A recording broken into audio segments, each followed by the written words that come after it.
Nós somos. Meu nome é Thomas. Meu nome é Tetícia. Nós somos do IG Literário T.Euli. Exatamente. O T de Thomas e Tetícia. Nos segue lá no Instagram e se você já veio de lá, muito bom que você veio. E desde já, se você gostou da ideia, se você gostou da gente estar aqui falando sobre livros que tem muita gente falando hoje em dia, hoje então que a gente vai trazer um clássico. Então que vocês possam deixar seu gostei, que vocês possam comentar se vocês conhecem o livro de hoje, que eu vou falar já já qual é, e que vocês possam compartilhar com seus amigos para poder eles lerem também, porque ler é muito importante. Já deixa o seu like para você não esquecer, já se inscreva aí no botãozinho vermelho e tamo junto. Estamos aqui hoje para falar sobre um livro maravilhoso. Segundo ele, é maravilhoso, mas precisamos falar sobre o livro Pai contra Mãe de Machado de Assis. O grande Joaquim Maria Machado de Assis, o bruxo do Cosme Velho. Mas isso tudo vai ser, sabe quando? Depois da vinheta. Roda a vinheta, Tita.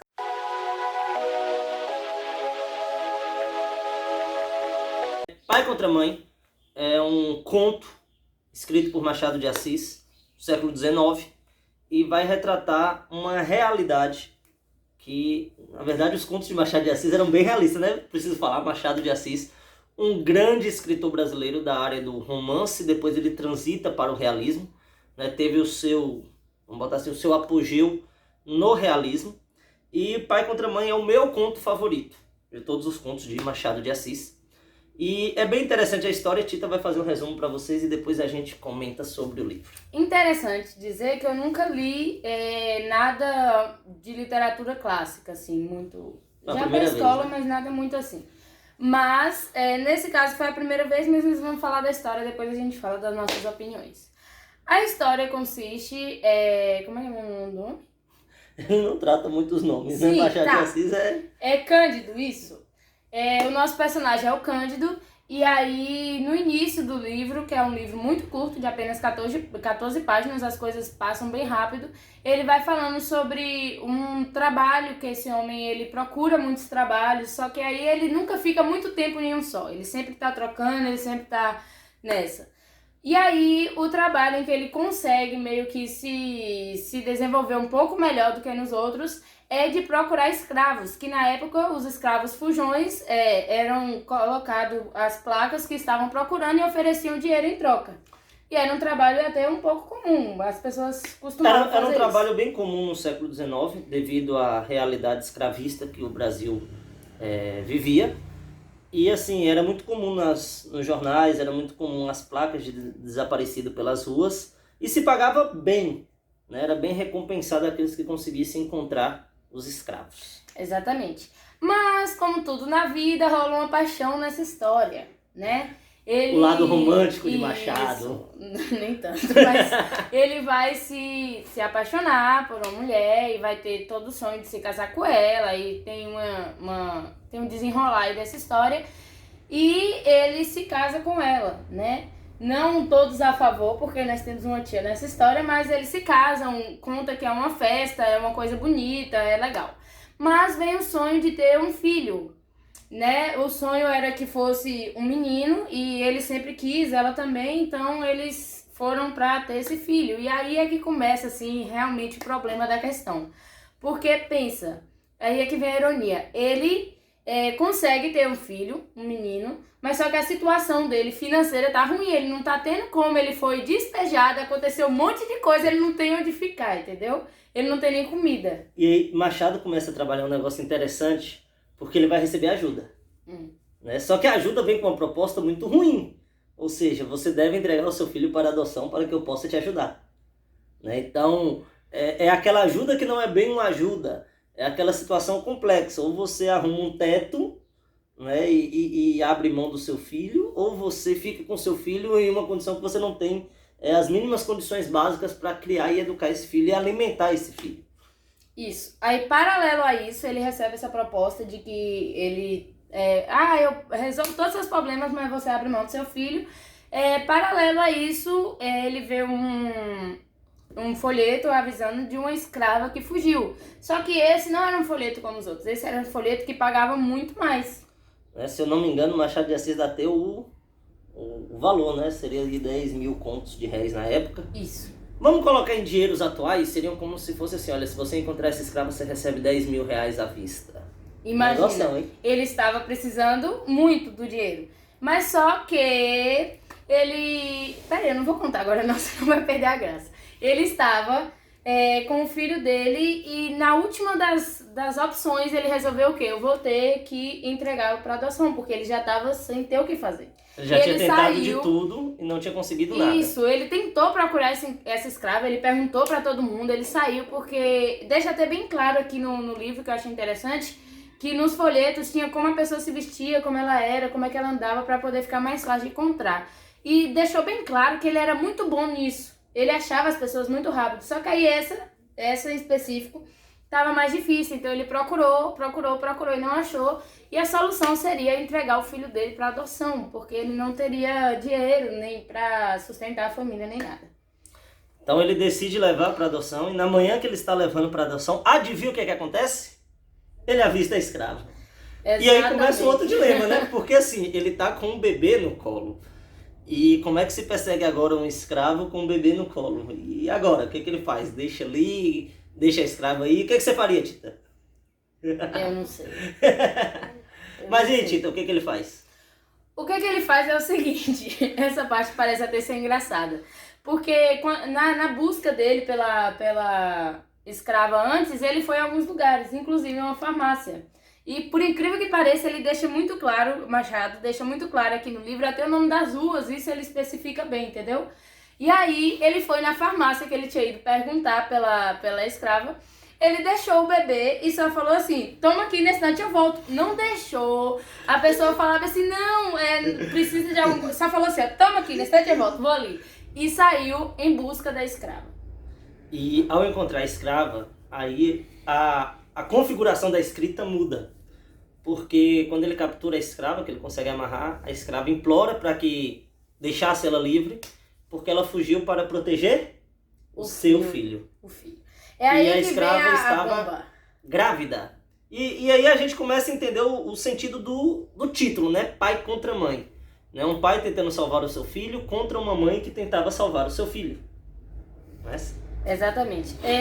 A gente fica, no início do livro, a gente torce pra ele achar a escrava. Por quê? Por causa que aí a gente pensa o quê? Ele achando a escrava, ele pega o dinheiro, ele vai viver feliz para sempre com o filho dele. É isso que a gente pensa. Até parece que o dinheiro um dia não acaba. Mas não, o que aconteceu foi que a escrava estava grávida e ele ficou ali naquele momento, não demonstra, mas eu creio que ele deve ter ficado no mínimo...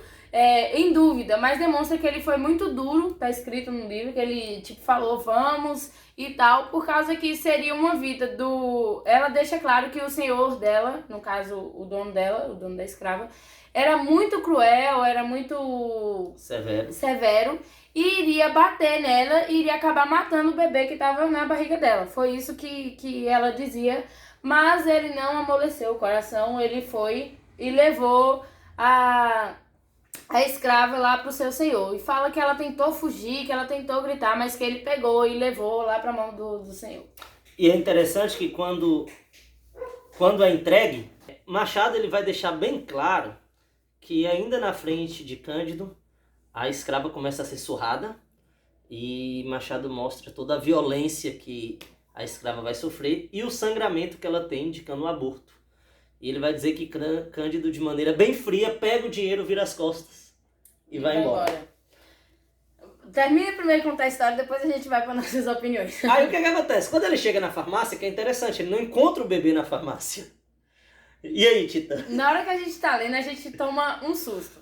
Mas só que aí a gente fala tipo assim, ué... Mas só que aí não é algo prolongado no livro, logo resolve, por causa que... Ele chega e fala, tipo, eu cheguei e o meu filho não estava lá. Mas só que aí, na verdade, foi por causa que a pessoa da farmácia levou pra dentro pra cuidar. Afinal, era uma criança, ele só largou lá e saiu. Isso, levou e deixou com alguns familiares tomando conta. Então ele pega o filho e vai pra casa com o dinheiro. E vai pra casa com o dinheiro. E quando ele chega em casa com o filho, aí as pessoas não entendem nada. Mas quando ele explica, aceitam normal porque conseguiu. Agora vem a parte pior. Esse livro, ele é legal, por causa que por ser pequeno você consegue ler muito rápido. Você consegue, rapidinho você começou ali, você se envolve com a história, mas no instante acaba. Mas depois você fica assim meio sem saber, porque acabou, você fica assim, cadê o resto? Tá faltando alguma coisa aqui, entendeu? É um livro bem complexo a parte de gestão do livro. Eu particularmente demorei alguns dias para conseguir digerir, eu vou comentar disso daqui a pouco. Mas antes vamos perguntar o seguinte, Tetícia, sua primeira experiência com Machado de Assis. O que você diz para os nossos amigos? Se vocês já leram, se vocês já são acostumados, não me levem a mal, tá? Mas pra quem não é, pra quem leu pela primeira vez ou vai ler pela primeira vez, as palavras, em questão de escrita, as palavras são algumas palavras que eu desconheço e que tem algumas formas diferentes de escrever, porque é da época também, isso eu entendo. Mas a questão da história, da narrativa, eu achei bem interessante porque ele é bem profundo, assim. Meio que ele fala tudo sem falar tudo, entendeu? Ele fala muito do personagem sem falar muito, ele é muito massa. Mas só que essa questão, não é que eu queria que tivesse assim um final, um felizes para sempre. Mas ele poderia a escrava não estar grávida, ele só entregava a escrava e pronto. Mas eu não mudaria o final, afinal é um mito isso aí, né? Mas assim, se a escrava não tivesse grávida, não teria o sentido de um pai lutando pelo seu filho contra uma mãe lutando pelo seu filho. Né? Quando a gente vê o próprio título Pai contra Mãe, é esse embate de um lutar pelo filho. Né? Cada um lutando pelo seu filho. Enquanto a escrava queria fugir, lutou para ser livre, para poder ter a sua gestação e ter o seu bebê, o outro dependia da morte daquele feto para que ele salvasse o filho dele. Né? E esse é um ponto central e interessante, porque quando nós estamos lendo toda a narrativa, né, Machado nos conduz a torcer para que a escrava fosse capturada. E depois que a escrava é capturada, a gente começa a falar, não, peraí, não é só entregar ela, calma, vai devagar. Machado, ter piedade, a gente começa a ter essa dó da mãe, a gente começa a ver o sentido do olhar da mãe, o porquê que ela fugiu. Porque no começo simplesmente é uma escrava fugindo que precisa ser capturada para salvar o filho do rapaz. Mas ninguém sabia por que ela fugiu. Mas depois, quando a gente começa a ver o lado dela, e é muito interessante que assim, são poucas linhas que Machado consegue descrever a personalidade da mãe. Você consegue entender a mãe em poucas linhas. E você começa a entender o porquê que ela fugiu, o tamanho do amor dela, o que ela estava fazendo, a causa dela. E aí você começa a se questionar, peraí, poxa, eu estava torcendo para ele e agora eu vou torcer para quem? Entrega ou não entrega? Quem deve perder o filho? Você começa a buscar soluções e você não tem soluções. Alguém tem que perder nessa história. Ele demonstra muito que o ser humano muda de opinião, porque você começa pensando uma coisa e no instante você já está pensando outra e depois você fica sem pensar nada porque você fica assim, e agora? Entendeu? E eu gosto muito, não só desse, mas Machado de Assis, porque ele é muito profundo na pessoa humana. E quando ele coloca essa situação, você fica, e se fosse eu? Né?